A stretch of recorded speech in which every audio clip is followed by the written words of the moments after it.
로마서 15장 19절 이하에 있는 말씀으로 우리가 은혜를 나누겠습니다. 19장 19절 다 같이 읽겠습니다. 이 일로 인하여 내가 예루살렘으로부터 두루 행하여 일루리원까지 그리스도의 복음을 편만하게 전파했느니라. 이 일로 인하여, 이 일이 뭡니까? 그리스도께서 이방인을 순종케 하기 위해서 하나님께서 말씀의 은사를 주시고 일의 은사를 주시고 복음 전가하는데 표적이 나타나고 기적이 나타나고 성령이 나타난 이런 하나님의 직접적으로 역사심을 통해서 그는 복음을 예루살렘에서 시작해서 지금의 유고슬라비아 지방까지 일루리원까지 광범위하게 그는 전도를 했다는 것입니다. 이 바울 선생은 그때 여러분 만일 오늘날 같은 통신수단이 있었더라면 온 유럽뿐 아니라 북남미 아시아 전체를 내 집 앞처럼 다녔을 것입니다. 그러나 그때는 돛단배 타고서 지중해를 건너서 그 다음 걸어서 복음을 전가하는 것이기 때문에 굉장히 많은 시간이 걸려서 여행을 했던 것입니다. 그래서 그는 제1차 전도 때는 안디옥에서 출발해서 소아시아와 북갈라디아 일대를 복음 전도하고 2차는 안디옥에서 출발해서 헬라와 마게도니아 일대에 복음을 전가하고 3차에는 안디옥에서 출발해서 소아시아와 헬라 즉 에베소, 고린도, 드로아 지구에서 복음을 전가하고 제4차 전도는 예루살렘에서 체포되어서 강제로 로마까지 끌려간 사실을 우리는 잘 알고 있습니다. 그러므로 바울 선생께서 소아시아 일대와 구라파 일대에 편만하게 복음을 전가한 것은 그의 웅변술로 된 것도 아니고 인간의 조직으로 된 것이 아니고 오직 하나님이 은사를 주어서 말씀의 은사, 역사의 은사, 기사와 이적과 표적을 주시고 성령의 충만한 역사를 허락해서 복음이 전가된 것입니다. 오늘날도 그렇습니다. 여러분, 가톨릭 교회와 신교의 현격하게 다른 점은 가톨릭은 전례 의식을 중심으로 한 예배입니다. 그들은 언제나 의식을 통해서 미사를 통해서 예배를 드립니다. 그러나 우리 신교는 말씀 중심인 것입니다. 이 말씀을 전가하고 성령의 역사에 의존하는 것이 우리 프로테스탄트의 복음 전거인 것입니다. 프로테스탄트의 전거에서 말씀이 없고 성령의 역사가 없으면 우리의 복음 전거는 아무 능력이 없는 것입니다. 우리 여의도 순복음교회가 44년의 복음 전도에서 크게 하늘나라를 확장할 수 있는 것은 말씀과 성령의 나타남인 것입니다. 말씀만 가지고 되는 것도 아니고 성령의 나타남만 가지고 되는 것이 아닙니다. 말씀은 하늘나라의 중심인 것입니다. 하늘나라의 교리 중심인 것이고 성령은 말씀이 나타나서 역사하는 것이기 때문에 말씀과 성령이 함께하지 아니하면 하늘나라는 결코 확장되지 않습니다. 이렇기 때문에 어떻게 되더라도 말씀을 우리가 강하게 전파하고 성령을 강하게 전파해야 됩니다. 그리스도의 역사를 요한복음에는 은혜와 진리가 충만하다는 말씀입니다. 은혜만 있어도 안 되고 진리만 있어도 안 돼요. 은혜와 진리가 충만한 그런 역사가 일어나야 되는 것입니다. 오늘날 어떠한 사람들 말하기를 큰 교회만 죄리냐,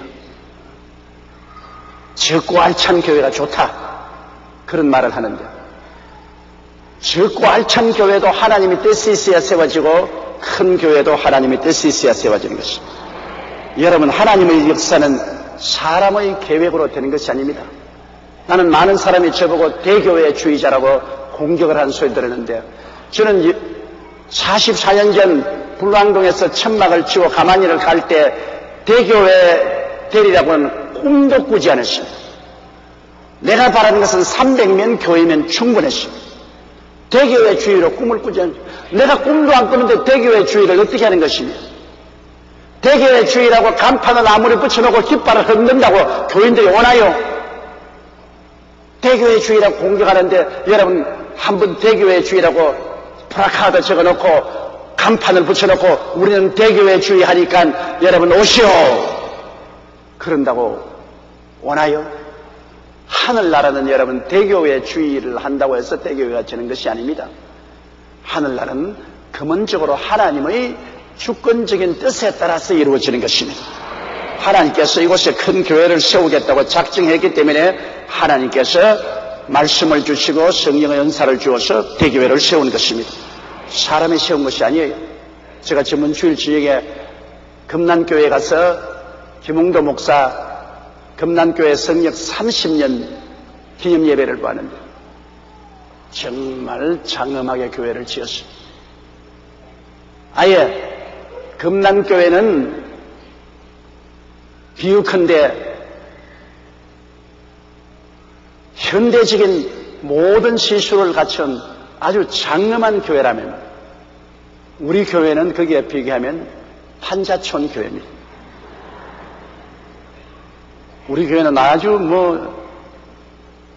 지은 지도 오래되고 또 지을 때도 될 수 있으면 돈을 많이 들지 않게 하려고 아주 서민적으로 지었습니다. 그래서 지금 여러분이 앉아있는 이 걸상 하나만 하더라도 30년이 넘은 걸상입니다. 바꾸지 않았어요. 우리 모든 시설을 그대로 우리는 돈이 생기는 대로 있는 힘을 다해서 선교만 했습니다. 솔직히 말해서 우리 교회 치장에 관심을 기울이지 않았습니다. 오직 무너지는 데만 고치고 돈이 생기면 생기는 대로 국내 전도, 해외 선교에 모든 것을 다 투자를 했습니다. 그 결과로 우리 교회는 아주 교회 시설 면에서는 낙후된 교회입니다. 그런데 새로 지은 참 경남교회 가니까 마음이 허물하고 좋습니다. 왜냐? 요사이 관공서도 그렇게 잘 짓고 아파트도 잘 짓는데 예수 그리스도의 몸된 교회를 아주 장엄하게 좋은 대리석 건물로 잘 지은데 가니까 정말로 가슴이 뿌듯하더라고요. 근데 요사이 인터넷을 통해서 금난교회 화려하게 지었다고 막 욕을 하고 공격하는 걸 많이 제가 보았는데요. 무슨 생각이 나냐면 예수께서 마리아와 마르다의 집에 갔을 때 마리아가 옥합을 깨뜨려서 예수님의 발에 붙고 머리로서 그 발을 닦고 주님을 경배했습니다. 그럴 때 가룟 유다가 말했습니다. 이게 무슨 낭비냐? 이걸 팔아서 가난한 사람에게 주었으면 좋았겠다. 형편없이 꾸짖었습니다. 그럴 때 예수님이 뭐라고 했습니까? 이 여자를 꾸짖지 마라. 이 여자가 나에게 참 좋은 일을 해주었다. 이 복음이 온 천하에 전거되는 곳마다 이 여자가 행한 일이 기념되라고 말했습니다. 예수 그리스도를 위로하고 그리스도를 격려하기 위해서 여러분 옥합이 아니라 온 세상의 금을 다 쏟아부은들 아까울 것이 뭡니까? 사람을 위해서 그래 한다면 안 되지만 예수 그리스도는 만왕의 왕 만주의 주입니다. 그리스도에게 고귀한 옥합을 깨뜨려서 그 발에 부었다고 꾸짖는 가룟 유다는 나중에 예수님을 은 30냥에 팔아먹었습니다. 예수님을 팔아먹는 사람이 그리스도의 발에 옥합을 깨뜨려서 붓는다고 호통을 치고 의존 것을 기억하십시오.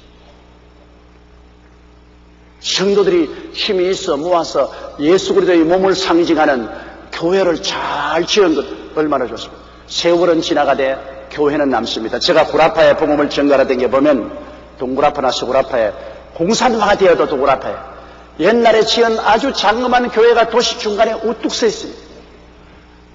공산주의조차도 들어와서 교회는 허물어뜨리지 못했습니다.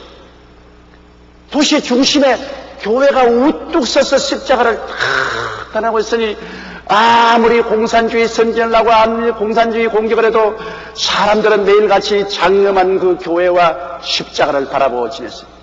때가 오매 교회로부터 혁명이 일어나셨습니다. 동독의 루터란 교회로부터 여러분 자유화 운동이 일어나서 공산주의가 무너졌습니다. 장엄한 교회 건물 그거 옛날에 짓는다고 아마 사람들이 많이 비난했을지 모릅니다. 사람들은 예수를 못 믿도록 다 쫓아내버려도 그리스도의 몸을 상징하는 교회는 우뚝 서 있어 나중에는 그것이 그리스도의 구원의 역사를 다시 일으키는 횃불이 된 것입니다. 로마의 가톨릭이 바티칸 건물이 없었다면 오늘날 이 세계에 그만한 위력을 발휘하지 못했을 것입니다.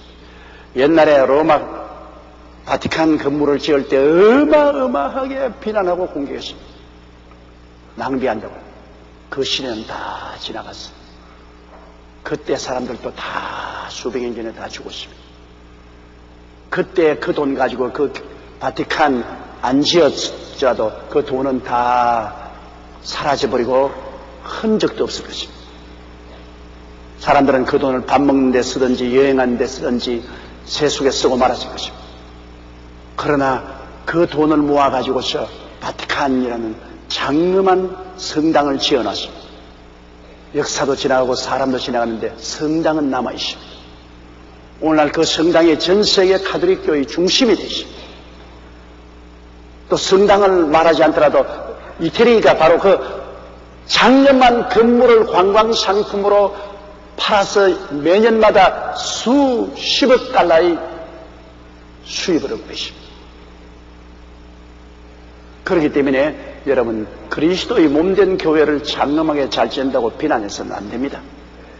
왜 사람들은 육상 빌딩 지는 데는 비난 안 합니까? 오늘날 수많은 쇼핑센터를 화려하게 지는 데는 아무 욕도 안 합니다.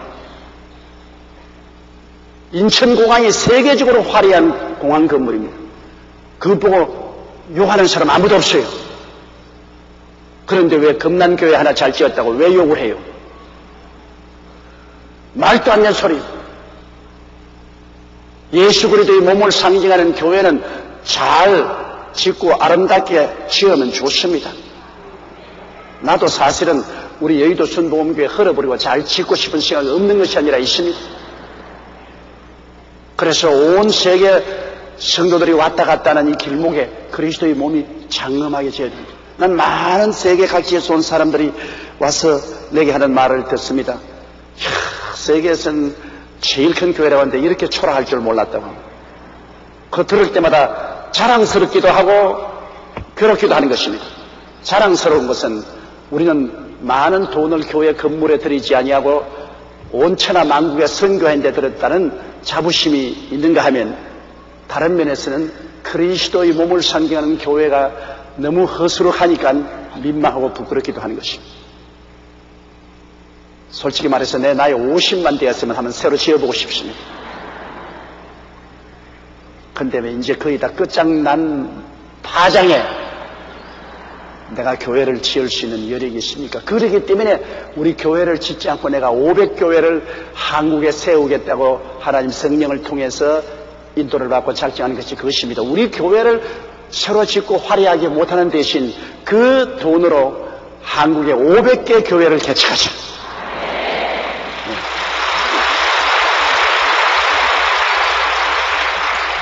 그래서 한국의 방방곡곡에 우리 성도 여러분의 헌금과 눈물이 교회에 대해서 지금 탄생하고 있는 것입니다. 그러나 여기 바울 선생의 한 일을 보십시오. 바울 선생이 그냥 예루살렘만 앉아가 거기에만 목회했더라면 어떻게 되겠습니까? 오늘날 전 세계 기독교는 어떻게 됐어요? 바울 선생은 꿈이 있는 분이었습니다. 예루살렘에서 온 유대로 사마리아 땅끝까지 나갔습니다. 그는 예루살렘에서 출발해가지고서 오늘날 유고슬라비아에 있는 저 일루리곤까지 소아시아와 유럽에 편만하게 복음을 전했습니다. 편만하는 것은 막 복음이 쫙 깔렸다는 것입니다. 하늘나라는 크고 장대하게 해야 됩니다. 하늘나라가 위축되어서는 안 돼요. 하늘나라는 더욱 발전해 나가야 돼요. 여의도 순복음교회가 이대로 있으면 무슨 이익이 있겠습니까? 우리 여의도 순복음교회 여기서 출발해서 우리는 저 제주도까지, 아니 마라도는 아직 못 갔어요. 제주도까지 편안하게 복음을 줘. 우리 선교사들이 오늘날 천하에 안 간 곳이 없습니다.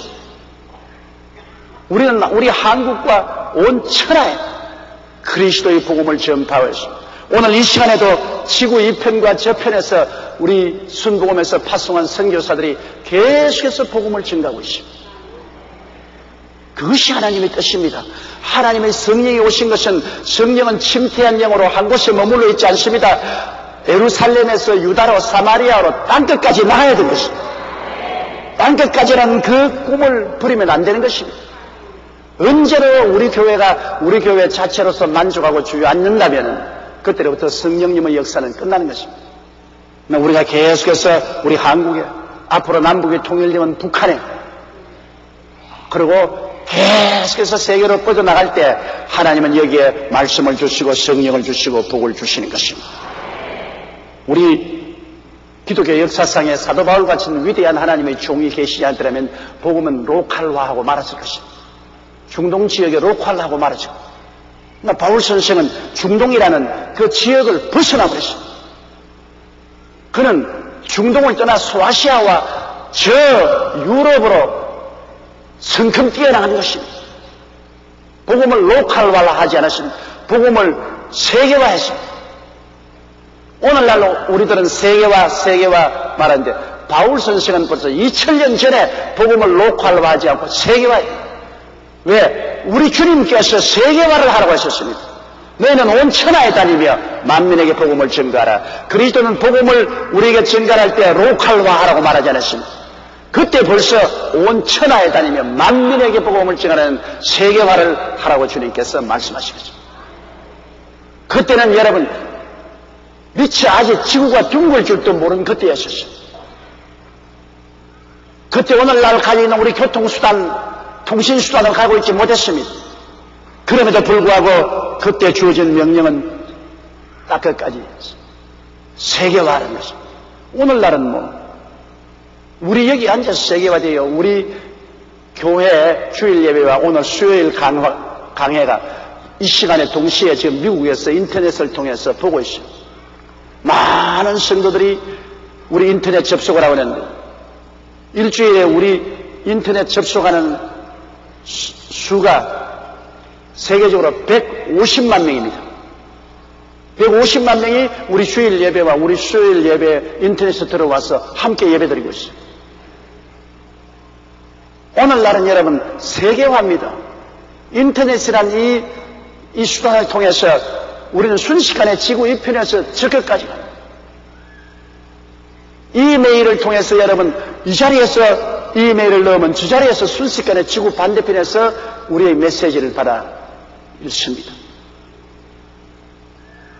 이제 얼마 있지 않으면 우리 교회 자체를 완전히 이메일화합니다. 인터넷화합니다. 여러분에게 제가 발표할 테니까. 저는 여러분 이제는 나이도 먹고 또 교인도 많으니까 일일이 신방을 못하고 신앙 상담을 못하니까 교인들이 괴로워하죠. 아예 내 인터넷 홈페이지를 열어놓고 여러분이 내게 상담할 것 전부 인터넷으로 오고 내가 이메일로 여러분에게 다 대답해 줄 테니까. 그거 지금 우리가 설계하고 있어요. 이래서 여러분께서 이메일을 통해서 인터넷을 통해서 기도도 부탁하고 또 기도도 받고 또 질문도 하고 신앙 상담도 하고 대꾸도 하고 그렇게 해서 우리 모든 성도가 다 이 인터넷을 통해서 서로 조용하고 교제할 수 있도록 그렇게 우리 FGTV에서 지금 모든 것을 준비하고 있습니다. 금년 하반기부터 그렇게 출발이 될 것입니다. 이제 여러분 지역 우리 셀리들 중에 컴퓨터 두들길 줄 모르는 사람은 큰 명이 되어서 못할 것이지만은 두들길 줄 아는 사람은 이제는 다 우리가 자유롭게 신앙을 공유할 수 있는 그러한 시간을 갖게 되실 것입니다. 20절요. 또 내가 그리스도의 이름을 부르는 곳에는 복음을 전하지 않기로 힘썼노니 이는 남의 터 위에 건축하지 아니하려 하니. 바울 선생께서는 남이 이미 가서 다 터 닦아 놓은 데 가서 또 나도 같이 일하는 그런 일은 안 하겠다. 남이 터 닦지 아니한 곳, 남이 들어가지 않은 곳에 가서 복음을 전하겠다. 여러분, 우리 교회도 그러한 정책을 가지고 여태까지 복음을 전해 왔습니다. 남의 교인 빼앗아서 우리 교인 만들겠다는 그런 것 하지 마. 교회 성장이라는 것은 예수를 안 믿는 사람, 타락한 사람들 불러서 교회를 성장하는 것이 진실한 성장이지, 남의 교인 빼앗아서 우리 교인 만드는 것은 하늘나라 볼 때 하나도 이익이 안 되는 것입니다. 하나님이 이쪽 포켓토에서 뽑아 하나님 이쪽 포켓토에 집어넣는데, 우리 보기에는 포켓이 다른 것 같지만 하나님 보기에는 하나님 주머니 돈이 삼지 돈이에요. 아무 이익이 없어요.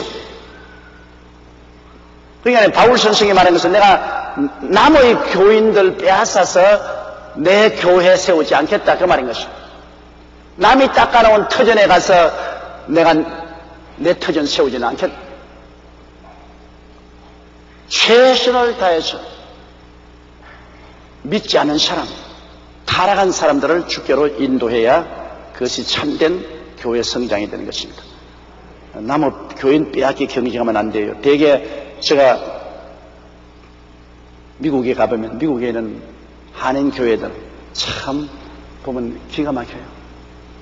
한쪽 교회에 등기된 사람이 세 교회에 있었다면 우르르 거리 다 모여가고 그 교회가 돼요. 그쪽에서 또 다른 교회가 또 좋은 데가 있다면 또 우르르 모여. 같은 교인 가지고 서로 이리 갔다가 저리 갔다가 빼앗았다가 뺏겼다가 그렇게. 그건 교회 성장이 아닙니다. 내 터전을 세워야 돼요. 믿지 않은 사람을 내가 전도해서 내가 그리스도의 백성들로 만드는 그런 일을 해야 되는 것입니다. 그래서 내가 옛날에 여기 건너왔을 때도 우리 셀 리더들에게 강의할 때 나무 교인 끌고 오지 말라고 내가 강조했던 기억이 납니다. 우리 주의 종들에게도 나무 교인 끌고 오지 마라. 자발적으로 은혜 받으러 오는 것은 우리가 담을 쌓아놓고 못 오라고 말은 못하겠지만은 나무의 교인들 꿰가지고서 우리 여의도 순복음 교인 만들지 마라. 우리는 오직 안 믿는 사람이나 타락한 사람들 육계를 인도해서 우리 교인을 만들어라 그렇게 만든다. 바울 선생이 바로 그것이었습니다. 21절요. 기록된 바 주의 소식을 받지 못한 자들이 볼 것이요 듣지 못한 자들이 깨달으라 함과 같음이라. 이는 이사야 52장 15절에 있는 말씀인데, 주의 소식을 듣지 못한 자들을 우리가 복음을 듣도록 해야 되는 것입니다. 여러분, 오늘날에도 이 세계 인구가 60억이라고 했는데 60억 인구 중에 복음을 들은 것은 가톨릭이나 프로테스탄트 다 합쳐서 20억밖에 안 됩니다. 이 복음을 들을 기회가 거의 없는 11억이 있는데요. 아직까지 복음 전할 때가 얼마인지 많습니다. 우리 한국도 그렇잖아요. 우리 대한민국 지금 500만 인구 가운데, 5천만 가운데 우리 가톨릭 신교 다 합쳐서 1200만 성도로 가는 거예요. 5천만 중에 1000만 정도라도 아직 4천만이 복음을 듣지 못하고 있어요.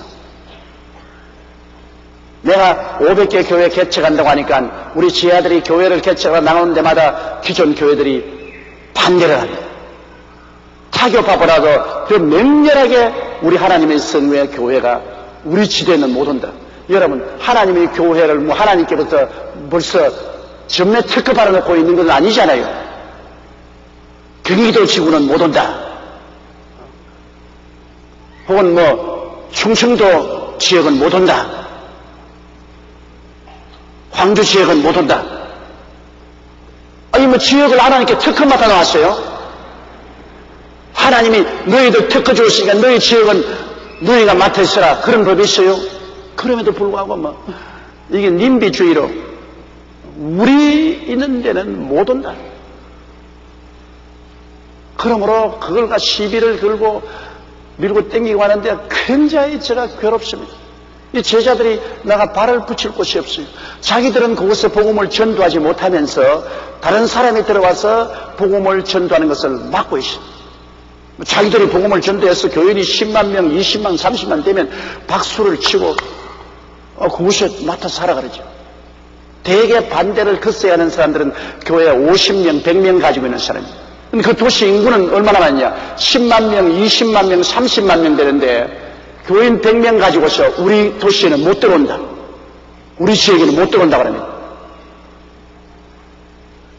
이것이 여러분 예수 믿는 사람의 심보가 이렇게 돼서 되겠습니까? 놀부 심보도 유수푼수가 있지 보통 놀부가 아니에요. 복음을 듣지 못한 사람들에게 우리는 어찌한지 복음을 전하게 해야 되는 것입니다. 나는 여의도에 우리 교회가 이렇게 크니까 다른 교파는 못 들어온다고 캠페인 해본 적이 없어요. 여의도에 얼마든지 들어와도 좋아요. 얼마든지. 하나님 소명에서 복음을 전할 수 있으면 우리 바로 앞마당인 여의도에 얼마나 들어와도 좋아요. 여의도뿐 아닙니다. 바로 우리 길 건너 와서 교회 개척해도 좋아요. 하나님이 그렇게 하시라면 그 개척한다고 내가 막을 리가 어디 있습니까? 하나님 교회 세우는데. 내가 입에 발리는 말로 그렇게 말하지 않습니다. 그리스도의 몸된 교회를 세워서 한 사람이라도 더 많이 구원하는 것이 얼마나 중요합니까? 그렇기 때문에 아직 우리 한국의 여러분 4천만이 복음을 듣지 못하고 있는데요. 지금 5만 교회라 하는데 이거 4배는 더 교회를 세워야 돼요. 그렇다면 4천만이 복음을 듣고 있지 못하기 때문에 아직 20만 개의 교회는 더 써야 돼요. 교회가 20만 개는 더 써야 돼요. 4천만이 다 복음을 듣기 위해서. 근데 지금 5만 교회 가지고 어디가 무엇을 한단 말인 것입니다. 더구나 북한이 열리면은 북한의 복음을 전하려면은 여러분 적어도 북한에 4만 내지 5만 교회가 더 써야 돼요. 그러므로 교역자도 모자라고 지금 교회도 모자라요. 더 많은 교회가 세워져야 되고 더 많은 성도 수가 생겨나야 되고 더 많은 기도와 더 많은 경제적인 힘이 있어야 되는 것입니다. 그래야 복음을 편만하게 전할 수가 있는 것입니다. 우리 한국같이 손바닥만이 좁은 나라도 아직 복음이 편만하게 전파되지 못했습니다. 그러니 뭐 세계를 두고 보면 어떻겠습니까? 22절요. 그러므로 또한 내가 너희에게 가려 하던 것을 여러 번 막혔더니 복음을 전거하고 그 다음 바울은 세계 도시의 중심이었던 로마로 가고자 싶었습니다. 모든 길은 로마로 향했습니다. 또 로마가 들어옴으로 말미암아 헬라어를 통해서 국제어로 온 세계가 헬라어를 사용해요. 요사이 영어를 국제어로 사용하는 것처럼 그 당시에는 헬라어를 국제어로 사용하고 모든 길은 로마로 향했습니다. 그렇기 때문에 바울이 로마로 가고자 원하는 것은 로마가 그 당시 구라파의 정치, 경제, 교육, 문화, 군사, 산업의 중심지였기 때문에 로마의 교회를 세워서 그 영향력을 온 천하에 전파하려고 하는 것입니다. 우리 한국도 그렇지 않습니까? 말을 낳으면 어디로 보낸다고요? 제주도로 보내고 사람은 서울로 보내라고 했습니다. 왜? 서울이 우리 한국에는 모든 정치, 경제, 교육, 문화의 중심이기 때문에 여기에 오면 듣고 보고 배우는 것이 많단 말입니다. 사람이 더 그릇이 커지고 더 총명해지고 또 더 성공할 수 있는 기회가 많이 주죠. 요사이 세계는 여러분 이제 다원화되어서 아세안은 도쿄도 있고 홍콩도 있고 싱가포르도 있고 그 다음에는 파리, 베를린, 런던, 미국의 뉴욕, 워싱턴, 상파울로 이 다원화된 세계 속에서 세계적인 도시들이 주축이 되어 있습니다. 이제 오늘날은 세계가 뉴욕으로, 세계가 런던으로, 세계가 파리로 그 시대는 지나갔습니다. 오늘날 시대는 어디냐? 세계가 인터넷으로. 이제는 인터넷에 온 세계가 다 모이는 겁니다. 인터넷을 통해서 세계 정부가 거기서 다 모이기 때문에 세계가 인터넷으로 이런 IT 산업을 통해서 지구는 완전히 한 이웃이 되어버리고 말았습니다. IT 산업을 통해서 온 세계가 그 안에서 교제하고 그 안에서 경쟁하고 그 안에서 함께 사는 것입니다. 그렇기 때문에 오늘 복음 증거는 옛날에 바울이 로마로 가고 싶어 해서 로마에서 복음을 증거해서 온 천하로 풀어나가게 해야 되겠다고 애를 쓴 것처럼 오늘날은 복음을 어찌한지 이 방송 매체를 통해 들어가야 되는 것입니다. 우리가 라디오, 텔레비전, 인터넷 이와 같은 이 라디오 매체, 이 전파 매체를 통해 들어가면 순식간에 온 전국, 온 세계로 복음을 전할 수 있습니다. 우리 한국에 오늘날 이런 정도의 복음이 증거될 수 있는 것은 극동방송이나 기독교 방송국의 영향력이 굉장히 큽니다. 텔레비가 들어오기 전에 우리는 거의 다 극동방송이나 기독교 방송을 들었습니다. 방송을 통해서 우리는 굉장한 은혜를 받고 복음 전도에 큰 역할을 했습니다. 또 우리 교회도 이 극동방송이나 기독교 방송을 통해서 복음을 편바르게 한국에 전파했습니다. 그 다음 텔레비가 들어오고 난 다음 우리가 MBC를 통해서 우리 한국 전국에 방송을 했댔는데 그것이 중지되고 난 다음 그 사이에는 케이블 텔레비전인 기독교 방송을 통해서 기독교 케이블 텔레비를 통해서 우리가 매 주일마다 전도하고 있습니다. 그러나 가장 우리가 집중적으로 하고 있는 것은 오늘날 FCTV 우리의 인터넷 방송을 통해서 우리 거의 하루 종일 방송을 하고 있습니다. 전 세계가 여기에 접속을 하고 이를 통해서 우리가 복음을 전하고 있는 것입니다. 그러므로 바울이 로마에 그렇게 가려고 애를 썼던 것처럼 우리들은 오늘날 모든 교회가 힘을 써서 전파 매체를 통해서 온 세계 복음을 전가하려고 노력하고 애를 써야만 한 것입니다. 23절요. 이제는 이 지방에 일할 곳이 없고 또 여러 해 전부터 언제든지 스바나로 갈 때 너에게 가려는 원이 있었으니. 나도 바울 선생님처럼 그렇게 말했으면 할 수 있으면 좋겠어요. 이제 한국에는 일할 데가 없다. 완전히 편만하게 복음이 다 전거되기 때문에 한국엔 일할 데가 없고 이제는 한국을 떠나서 일본으로 가야 되겠다, 중국으로 가야 되겠다. 그렇게 했으면 좋겠는데 한국에 아직 일할 데가 너무나 많아요. 아직 한국에 일할 곳이 없다고 할 수가 없어요. 근데 바울 선생은 그 당시에 얼마나 편만하게 복음을 전거했던지 여기에 소아시아에나 이 구라파 일대에는 거의 일할 곳이 없다. 이젠 아프리카에 나가는 길로서 스페인으로 가야 되겠다. 스페인으로 가야 되겠다. 바울 선생의 소원은 어찌니 스페인에 가서 복음을 전하여 그를 통해서 아프리카 대륙으로 복음이 넘쳐나가기를 원하는 것 같습니다. 근데 바울이 결국 스페인에 갔는지 못 갔는지 그건 모르겠어요. 내가 보기에는 못 갔다고 생각합니다. 4차 전도 때 로마에 강제로 잡혀가서 수용되어 있다가 그곳에서 처형당했기 때문에 바울은 스페인에 못 간 것으로 저는 생각하고 있습니다. 복음 전거라는 것은 사람이 원한다고 되는 것은 아니에요. 성령의 길을 열어야죠. 바울이 아시아에 복음을 전가하려고 할 때 그리스도의 영이 허락지 않았습니다. 비두니아에 가려고 할 때 예수의 영이 못 가게 했습니다. 드로아에 내려가서 기도할 때 마케도니아인의 환상에 가서 마케도니아로 와서 우리를 도우라. 구라파로 건너갔습니다. 그러므로 마음에 소원한다고만 해서 되는 것이 아니에요. 복음 역사는 하나님께서 계획한 대로 인도하여 주시는 것입니다. 하나님이 계획한 대로 인도하십니다. 제가 여의도 순복음교회 목사 된 것도 하나님이 인도해서 되었지 나는 부흥사가 되기를 원했습니다. 나는 빌리그라함의 그 인격과 사역에 너무나 매료가 되었어요. 나도 빌리그라함처럼 부흥사가 되어야 되겠다. 그것이 내 굉장한 마음에 젊을 때 뜨거운 소원이었습니다.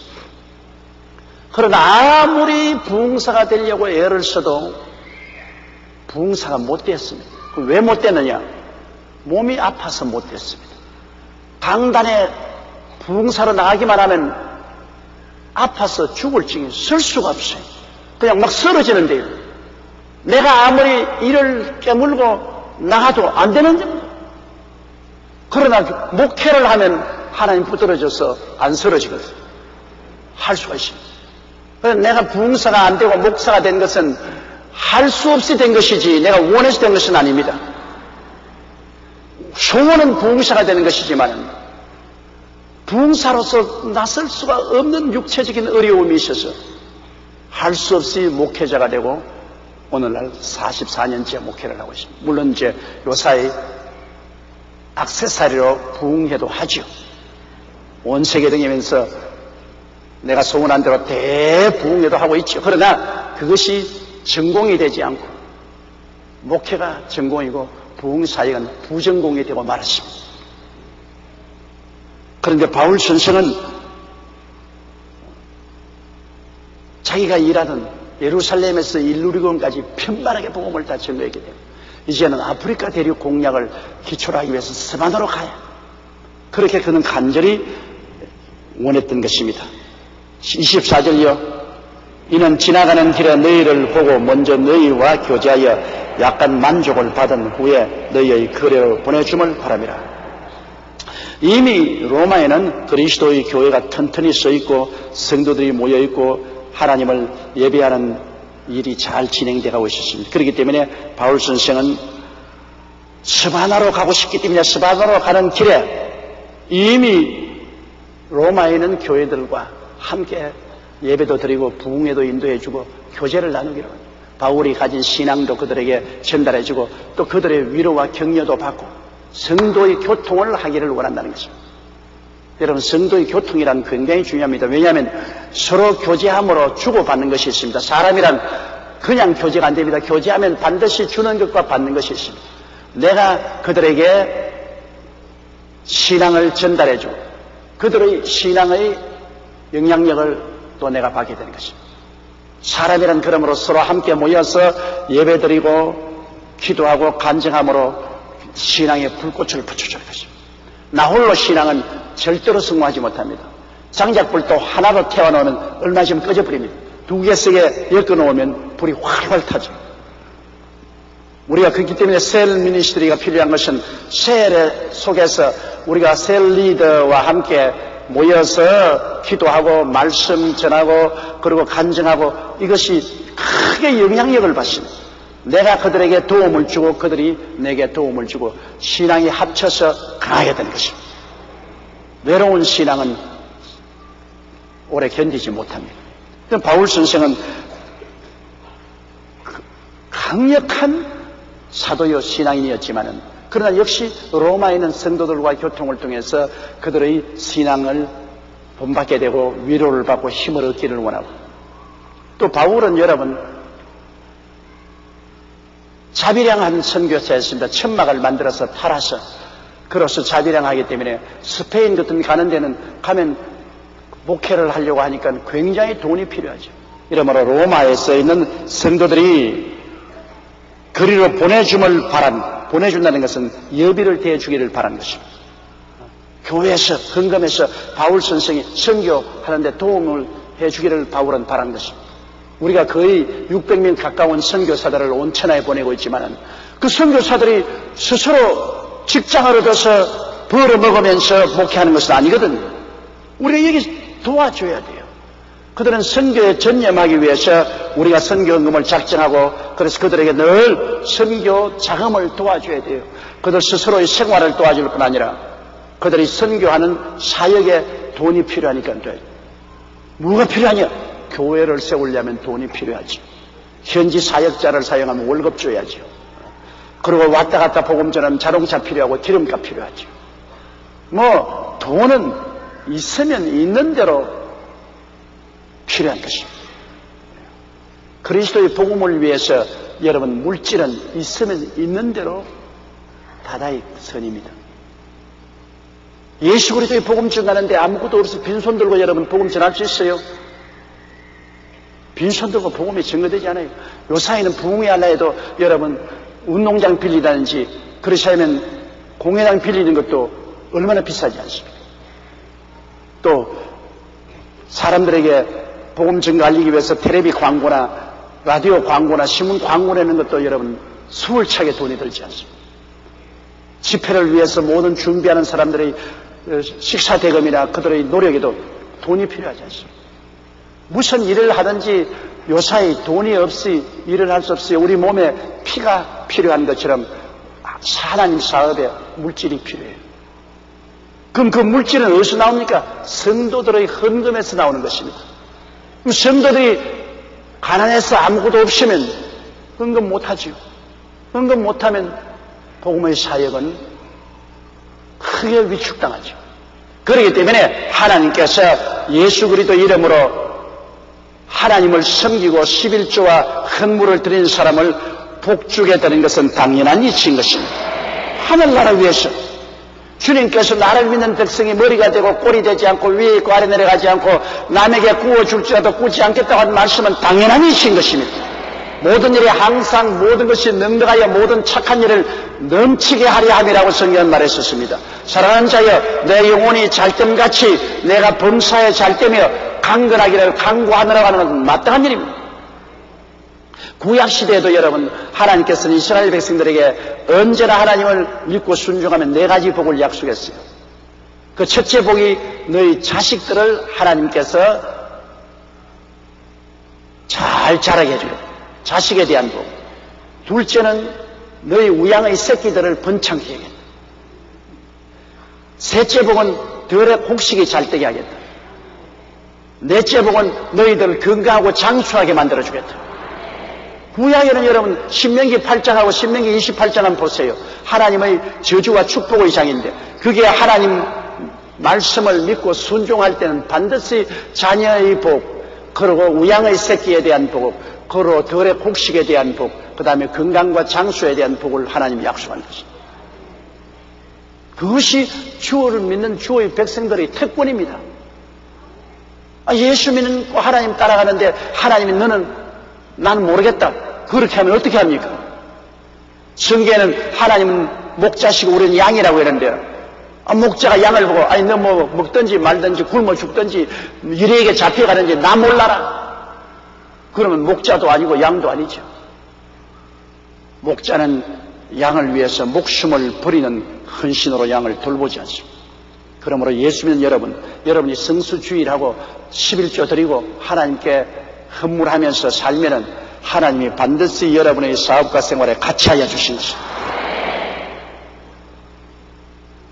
하나님이 망하게 하려도 하루아침에 하고 흥하게 하려도 하루아침에 할 수 있어요. 여러분들 보세요. 여러분 한발이 오니까 뭐 완전히 망하게 되었다. 그럼 비가 오니까 다 살아나다가 또 하루 저녁에 비가 그냥 300mm 이상 퍼부으니까 물바다가 되고 사람의 힘이 자연의 이 방대한 힘에 비교해서 얼마나 작습니까? 하나님이 망하게 하려면 순식간에 망하게 할 수 있는 것입니다. 그건 한발이 와도 망하고 홍수가 와도 망하고 병충해가 와도 망하고 뭐 간단히 망하게 할 수 있죠. 그러나 하나님이 흥하게 하려면 또 순식간에 흥하게 할 수 있는 것입니다. 하나님이 손으로 하는 모든 일에 복을 주어서 창성케 하면 이삭이 한 해 용사하여 100배나 얻었다는 것처럼 순식간에 창성하게 만들 수가 있죠. 이러기 때문에 여러분 우리가 주를 믿는 사람은 하나님과 함께 살기 때문에 하나님께서 반드시 하늘나라를 위해서 우리를 창성케 해줄 것을 믿게 되시기를 바랍니다. 우리가 하나님 섬기기 위해서 살지 않으면 그건 큰 소리 못해요. 그러나 우리가 그 나라와 그 일을 먼저 구하는 생활을 하면 하나님 섬기는 것을 먼저 주제로 삼고 생활하면 그 모든 것은 주님이 더하여 주는 것은 당연한 일입니다. 그렇게 안 하고는 하늘나라가 확장될 수 없어요. 우리 여의도 순복음교회가 온 세계를 향해서 편만하게 복음을 전가하고 있는 것은 그 뒤에 우리 성도들이 그만치 많은 물질을 들여서 뒤를 밀어주기 때문에 되는 것입니다. 물질을 통해서 밀어주지 않으면 그런 일은 이루어질 수가 없어요. 이렇기 때문에 우리는 하나님을 섬기는 자로서 하나님 사업을 위해서 우리가 헌신하면 하나님은 우리를 위해서 역사해 준다는 이 사실은 마음속에 잊지 말아야 될 것입니다. 25절요. 그러나 이제는 내가 성도를 섬기는 일로 예루살렘에 가노니. 예루살렘 성도들은 그 당시에 굉장히 가난했습니다. 왜 그러냐면 로마가 와서 아주 무시무시하게 세금을 갈취해 나갈 뿐 아니라 예루살렘에서 성령의 역사가 일어날 때 그리스도의 복음을 받아들인 사람은 중산층이나 상류층이 아니라 저 하층 사람들입니다. 모두 다 가난한 자에게 복음을 전가하죠. 상층 사회나 중산층 사회는 스스로 만족하고 있기 때문에 마음이 가난하지 않아요. 마음이 꽉 들어 차 있어요. 물이 꽉 들어 찬 그릇에 다른 물을 부을 수가 없죠. 그러니 상층 사회나 중산층 사회는 이미 유대 교회로서 마음이 꽉 들어 차 있고 그들은 사회적으로 만족하고 살고 있기 때문에 그리스도의 복음의 필요성을 느끼지 않습니다. 그러나 하층 사회 사람들은 권력도 없고 소외당하고 가난하고 헐벗고 굶주리고 병든 사람들, 마음이 가난하죠. 생활이 가난하니까 마음이 가난하죠. 그들에게 그리스도의 복음이 들어오니까 모두 다 예수를 믿고 그리스도의 성도들이, 그래서 예루살렘 교회 성도들은 가난하고 어려운 사람이 많아요. 그래서 그들을 도와주는 것이 굉장히 필요합니다. 처음 초대교회에 보면 예루살렘의 사도들이 구제하는데 열심을 다하다가 헬라파 유대인들의 과부와 유대파 과부들 간에 서로 차별 대우를 한다고 해서 굉장히 문제가 생겨서 할 수 없이 7 집사를 세워서 그들이 그 일을 전담하게 한 일을 기억하게 되실 것입니다. 이러므로 바울 선생도 이것을 기억하고 그가 복음을 전가할 때 소아시아 지역이나 그렇지는 구라파 지역 교회들에게 열심으로 구제 헌금을 모았습니다. 성도들에게 주일날 모일 때마다 예루살렘에 있는 성도들을 위해서 헌금을 모아가지고서 그것을 가지고 예루살렘 교회에 갖다 주므로 예루살렘 교회가 이를 가지고서 성도들을 도와줄 수 있도록 그렇게 한 것입니다. 교회가 구제하는 일을 하는 것은 참으로 마땅한 일이죠. 우리도 우리 교회에서 여러분 근 3,000명 이상의 심장병 어린이들을 수술해 줬습니다. 한 교회가 3,000명 이상의 어린아이들에게 심장병 수술을 한다는 건 결코 쉬운 일이 아니에요. 그러나 우리가 그것을 했고 또 그것을 계속하고 있지 않습니까? 우리가 하고 있는 엘림 복지시설, 여러분은 무관하게 생각할지 모르겠지만 엘림을 통해서 매년마다 많은 젊은이들이 기술 교육을 받고 기술자가 되어서 나가고 있어요. 그리고 잊지 것 없는 우리 노인 성도들이 그곳에서 여생을 보내고 있습니다. 그것도 여러분 구제사예요. 또 전 세계적으로 큰 재난이 일어났을 때 우리들은 있는 힘을 다해서 인도의 구자라타 주에 지진이 일어나서 온 탄주가 허물어졌을 때 우리는 사람들을 꼭 보내고 그곳에 무너진 초등학교 시설들을 지금 회복해 주고 있습니다. 이런 구제 활동은 우리 교회에서 끊임없이 한발에 있을 때도 우리 교회가 구제를 했고 지금 이제 또 수해가 났으니까 또 우리가 수해를 복구하기 위해서 구제를 또 해야 될 것입니다. 그 북한 여러분 옥수수 심기 위해서 우리가 지금까지 30억이 넘는 물자를 북한에 보냈습니다. 옥수수 씨앗과 그리고 비료들을 보냈죠. 지금도 북한 탄광 지역의 초등학교 학생들을 매일같이 우리 교회가 먹이고 있습니다. 굶고 있으니까 초등학교 학생 전체를 우리가 매일같이 그들에게 밥을 먹이고 있어요. 그 사람들은 말하기를 너희들 술 먹은 게 뭐하느냐? 성경은 오른손이 하는 것을 왼손이 모르게 하라고 했기 때문에 우리가 선전을 안 하고 열심히 했으니까 그냥 아무것도 안 하고 욕만 자꾸 하고, 그래서 할 수 없이 요사이 우리도 이런 일을 하고 있다고 조금씩 선전을 하는 겁니다, 여러분. 정 안 하니까 영 바보같이 우리 중국에 유치원도 세워가지고 중국에 병원도 설치해가지고서 우리가 교회가 세운 병원이 지금 많은 환자들을 고치고 있습니다. 그러므로 온 세계로 향해서 우리가 구제 활동을 하기 때문에 사실 정말 돈이 모자라요. 어제 돈 퍼는 우물이 하나 있으면 좋겠어. 퍼가 막 달란 대로 다 주고. 그리고 저희 위치로서는 정말로 늘 가슴만 아픈 일이 많습니다. 전 세계가 도와달라고 하니까.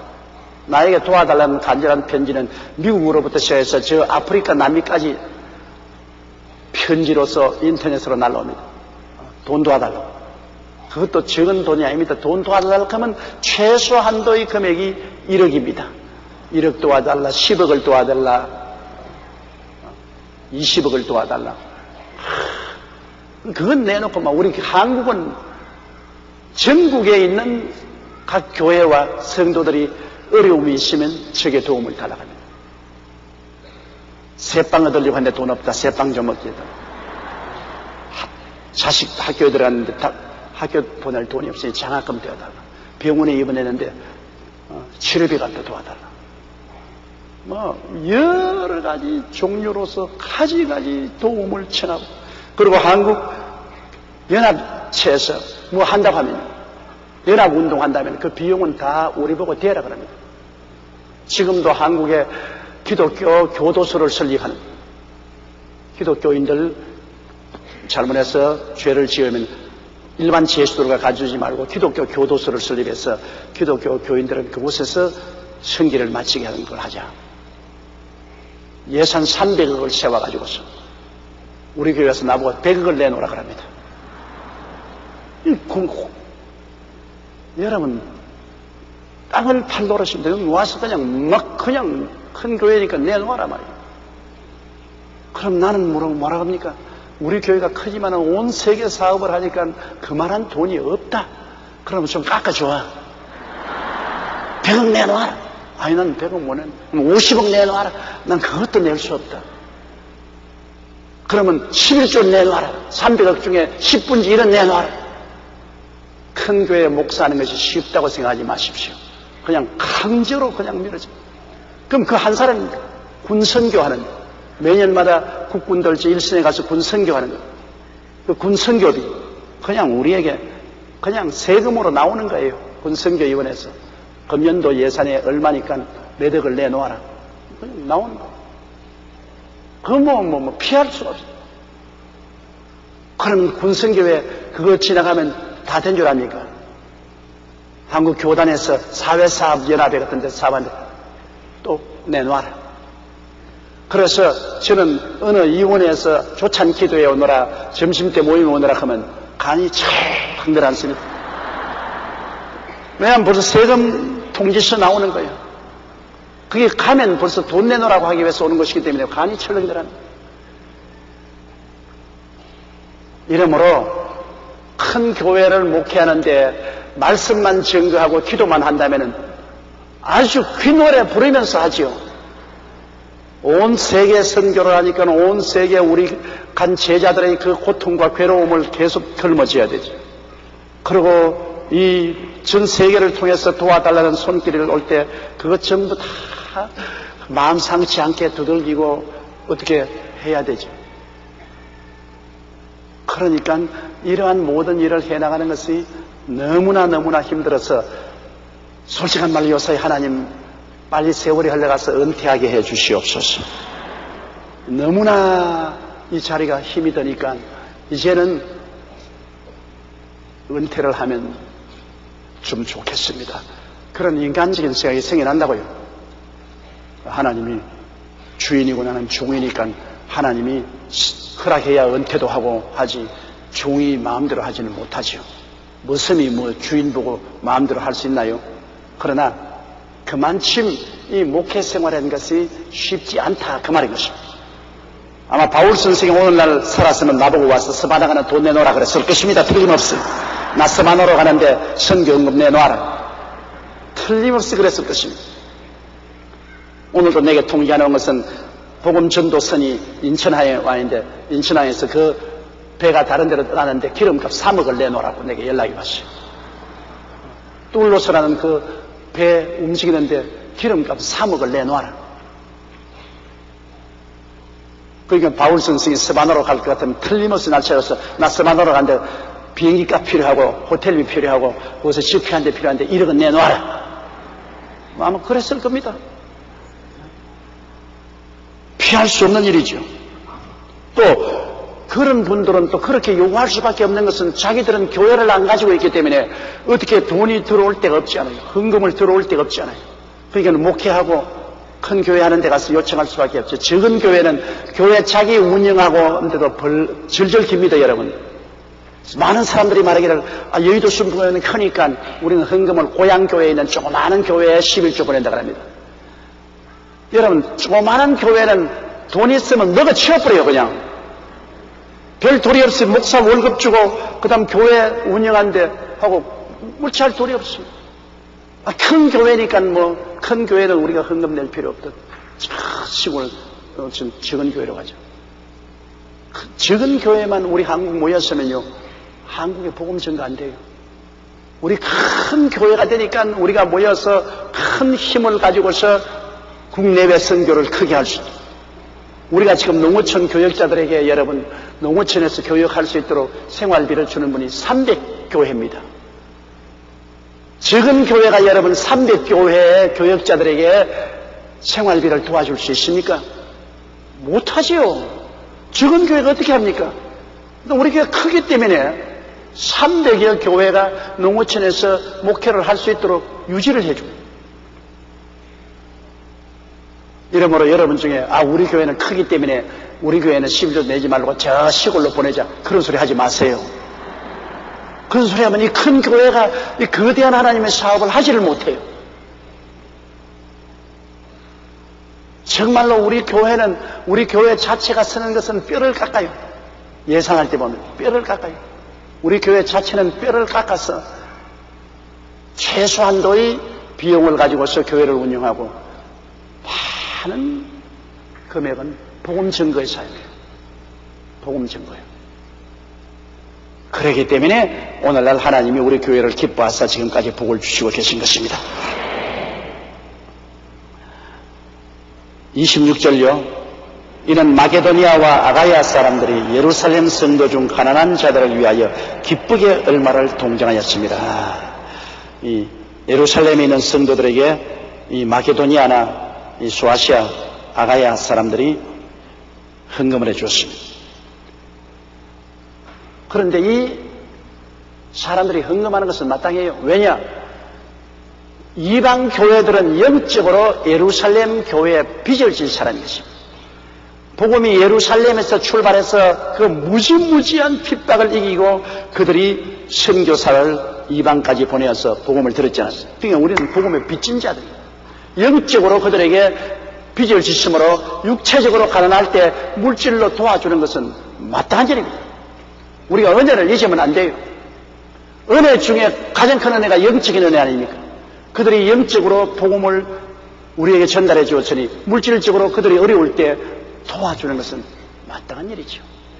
그렇기 때문에 이방인 교회가 예루살렘 교회를 위해서 헌금을 보내고 그들을 도와주고 하는 일에 힘을 쓴 이유가 거기에 있는 것입니다. 27절요. 저희가 기뻐서 하였거니와 또한 저희는 그들에게 빚진 자니 만일 이방인들이 그들의 신령한 것을 나누어 가졌으면 육신의 것을 그들을 섬기는 것이 마땅하니라. 오늘 제가 말씀한 것이 바로 그것입니다. 신령한 것을 나누어 가졌으니 육신의 것으로 그들을 섬겨주는 것이 우리가 마땅한 것입니다. 그러므로 이무적으로 했을 뿐 아니라 이 이방인들이 기쁘게 했습니다. 마음의 즐거움으로. 야, 우리 예루살렘 본부 교회에 우리가 기쁨으로 물질을 드리자. 하나님을 섬길 때 억지로나 마지못해 하지 말고 기쁨으로 하면 하나님이 즐겁게 받아주시는 것입니다. 기쁨으로. 우리가 애들 키워보면요, 사탕을 가지고서 애들에게 주고 난 다음에 야, 그 사탕 아빠에게 하나 줘 하면 거의 대개가 아니, 내 걸 줬는데 받고 난 다음 나눠 먹자고 아빠에게 사탕 하나 주면 안 줘. 아니, 그러나 어떤 애들은 대개 아들내미보다 딸내미들이 그래요. 사탕 주면 아빠 사탕 줘 하면 입 벌려 넣어줍니다. 얼마나 귀여운지 몰라요. 그거 역시 내 거지요. 내 거를 줬는데 그가 받아가지고서 내가 또 돈 달라니까 기쁨으로 줄 때 그 받아 먹는 맛이 보통 맛있는 것이 아니야. 그러니까 아야, 네가 내게 사탕 줬으니까 2개, 3개 더 가져라고 더 주는 겁니다. 여러분, 기쁨으로 주면은 더 복을 주고 싶은 생각이 나요. 우리가 여러분 이 세상에 사는 만물이 다 하나님이 주신 것 아닙니까? 하나님께 받지 않은 거 어디 있어요? 우리 스스로 가진 게 뭐가 있어요? 그러므로 우리가 하나님께 12주 드릴 때 많이 못해가 드리고 성경헌금 드릴 때 그냥 안 줄라 하는 걸 목사님은 자꾸 내놔라 봉투를 들고 흔들어라 가지고 막 억지로 그냥 수없이 내고 하면 그건 복이 안 돼.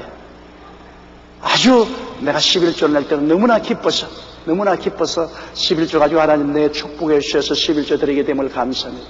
하나님 아버지 주의 사업을 하는데 내가 동참할 수 있게 해주시니 너무나 기쁩니다. 그래서 하나님의 재물에는 기름을 부어서 드려야 돼요. 하나님의 재물을 기쁨의 기름을 붓지 않고 드리면은 큰 효과가 없습니다.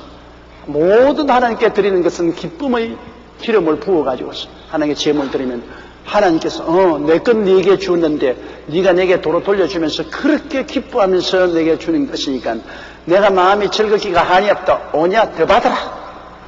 더 준다. 예, 하나님이 기뻐하시면 여러분 우리에게 얼마나 큰 은총과 축복이 오겠습니까? 우리 세상 사람들은 미운 놈에게 떡 하나 더 준다 그러는데 하나님은 그렇게 안 씁니다. 미운 놈에게 떡 안 줘요. 하나님 좋은 놈에게 떡 주지. 그러므로 기뻐하라. 다시 말하니 주 안에서 기뻐하라고 성경에 말한 것처럼 기쁨이 우리 하나님께 대한 향기로운 향내가 되는 것입니다. 그냥 재물이 아니라 기쁨을 보태면 이 재물이 향기로운 재물이 돼요. 28절요. 그러므로 내가 이 일을 마치고 이 열매를 저희에게 확정한 후에 너에게로 지나서만으로 가리라. 그래서 바울 선생은 그 큰 돈을 가지고 예루살렘으로 가기 때문에 남에게 맡길 수가 없어요. 먹고 튀어버리면 큰일이니까. 그러므로 바울 선생은 꼭 자기와 함께 자기가 가장 신뢰하는 자기의 동역자들을 통해서 이 돈을 예루살렘에 줬는데 이번에는 예루살렘 갈 때 자기가 직접 그 돈을 헌금을 가지고 가서 확실히 그들에게 돈을 주고 그 돈이 가난한 사람에게 나눠주는 것을 확정하고 난 다음에 그 다음 그는 출발해서 로마를 통해서 스바나로 가겠다고 했는데 돈을 가지고 예루살렘에 가서 잘 주기는 했는데 그 다음 막 보스에서 체포돼가지고서 강제로 로마 군인에게 끌려서 로마에 갔고 로마에서 그 후에 처형당하고 마는 것입니다. 나는 바울 선생의 처형당한 곳에 2번 갔습니다. 가서 그 처형당한 조그마한 교회에서 엎드려서 기도도 하고 했는데 바울 선생을 도끼로 가지고서 목을 쳤는데 그 머리가 떨어져서 통통통 뛴 곳마다 샘물이 팍팍팍 솟았다고 그래서 지금도 그 샘물 흔적이 있는 것을 보았습니다. 바울 선생은 결국 자기가 전가한 이 복음을 피로서 마지막 인을 찍은 것입니다. 내가 관제와 같이 부험이 되고 달려갈 길을 다 달려가고 믿음을 지켰다고 바울이 말한 것처럼 여러분 우리 신앙이 달려갈 길을 다 달려가고 끝까지 믿음을 지키고 그 다음에 하나님이 예비한 의의 면류관을 바라보고 나갈 수 있으면 얼마나 행복했습니까? 바울은 그런 큰 자랑을 할 수가 있었던 것입니다. 그 다음 29절요. 내가 너희에게 나갈 때 그리스도의 충만한 축복을 가지고 갈 줄 아노라. 여러분 우리가 아주 능력 있는 부흥사가 오면은 굉장히 기대하잖아요. 이번 부흥에 가서 굉장한 은혜를 받겠다. 왜? 그 부흥사가 하나님의 은사를 받아서 굉장한 능력이 그러므로 성도들이 굉장히 기대하죠. 저도 별 볼 일 없는 사람이지만은 제가 세계 여러 곳에 부흥회를 나갈 때 그곳에 있는 사람들이 어마어마하게 기대를 가지고 있어요. 이번에 조 목사가 오면은 막 굉장히 은혜를 받고 믿음도 얻고 그냥 암도 낫고 그냥 기적도 일어나고 너무 기대하기 때문에 해외 선교를 나갈 때 마음의 부담이 너무나 커서 죽을 것 같아요. 기대를 안 해주면 좋겠는데 너무나 기대를 많이 하고 있는데 실망을 시키면 어떻게 합니까? 아예 그냥 막 가슴이 조여옵니다. 그러니까 부흥에 나가는 거 보면 저 굉장히 영화롭게 보이지요. 여러분 비디오 보면 막 공항에서부터 구름대같이 사람들이 환영을 나오고 막 인산이나 모임 가운데 신바람 나게 설교하고 그냥 그렇게 외부적으로 보이지만은 본인은 죽을 것 같아요. 제가 벌써 부흥에 나가기 시작하면 설사를 하기 시작해요. 얼마나 마음에 긴장이 되고 가슴이 쪼이는지요. 그 나라 공항에 도착하면 이제 죽었다. 하나님, 나 살아서 돌아가게 해주시옵소서. 그때로부터 시작해서 밥을 먹어도 밥을 먹는지 모래를 먹는지 입맛도 다 없어요. 그리고 호텔에 들어가면 부흥회 끝날 때까지 호텔에 들어앉아 있는 거예요. 하루에 5시간도 6시간도 거기 앉아서 기도만 하고 죽을 지경이니까. 만일 이렇게 많은 사람이 이렇게 간절히 기대를 하고 있는데 내가 나가서 하나님의 신령한 은혜와 축복이 전달되지 못하면 얼마나 많은 사람이 실망을 끼치게 되고 얼마나 많은 사람이 하늘나라에 대해서 비평적이 되겠습니까? 부흥에 나가서 제일 어려운 날이 첫날입니다. 첫날에 얼음을 깨어야 이튿날부터 훈훈해집니다. 첫날엔 전부 안 믿는 사람은 적대 감정을 가지고 저놈의 자식 잘하는가 보자 그러죠. 믿는 사람들이라도 정말 진짜로 우리가 소문에 듣던 대로 은혜를 가지고 오는가 보자. 첫날이 제일 힘이 듭니다. 첫날에 그만 성령의 불이 떨어져서 막 하나님의 역사가 일어나면 이튿날부터는 이제는 순풍의 돛을 달기 시작하는 것입니다.